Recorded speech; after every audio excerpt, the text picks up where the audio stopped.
Bentrovati alla rassegna stampa di oggi 28 giugno.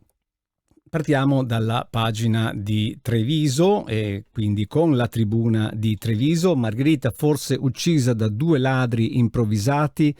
Le telecamere della zona hanno inquadrato le sagome di 2 persone nell'area della Palazzina. Domani è atteso l'arrivo del RIS di Parma e caccia a impronte e tracce biologiche. E poi nella fotonotizia vedete i camosci vittime del cambiamento climatico, l'università al lavoro sul massiccio del Grappa e un bambino di 8 anni che rischia la vita per la puntura di una zecca. Questo diventa sempre un problema sempre più importante, anche questo è punto e sicuramente ottimo per un approfondimento.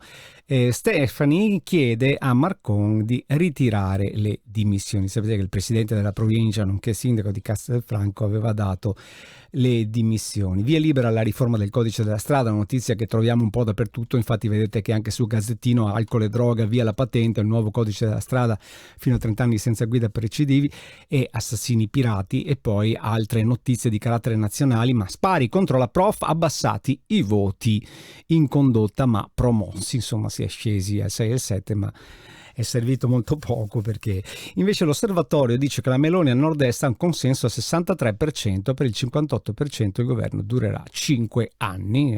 Buone notizie per la Meloni. E il rapporto del Gazzettino Veneto, bamboccioni 2 su 3 a casa dei genitori fino a 35 anni. Non sembra una notizia vecchia questa, però diciamo che è una notizia che tiene duro.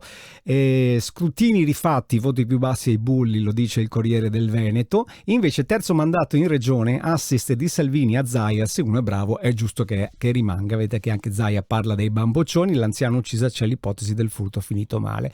E i 2000 ad Agordo, nella fotonotizia, nel capannone che si vede dalla strada, per ricordare del vecchio.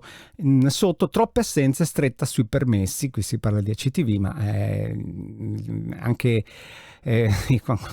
quando uno ha bisogno di un permesso, insomma ci sono dei mestieri che hanno delle possibilità rispetto ad altri. La pagina di Treviso, vedete che anche Notizie Plus si occupa da tanto 2 anni ammazzate a casa. Venerdì il funerale a San Pietro di Ferreto, taroccate nel mondo ben 6 ricette made in Italy su 10, e questo tipo che andava a rubare in bicicletta suonava il citofono, si faceva dire, entrava, poi rubava e scappava via.